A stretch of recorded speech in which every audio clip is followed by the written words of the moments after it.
আমরা এখন এসে পৌঁছেছি বিনসার ডিস্ট্রিক্টের কাসার দেবী টেম্পলে। পাহাড়ের মাথার একটি ছোট্ট মন্দির। আর দেখুন,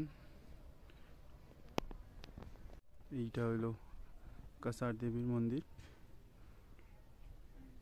সামনে এইদিকে গাছের উপরে পাহাড়, হিমালয়ের চূড়াও দেখা যায়। এটা হচ্ছে গেট।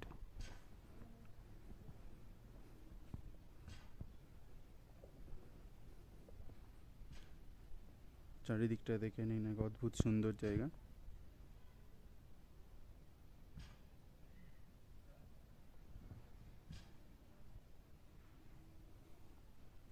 এই মন্দির থেকে গোল করে প্রদক্ষিণ করা যায়।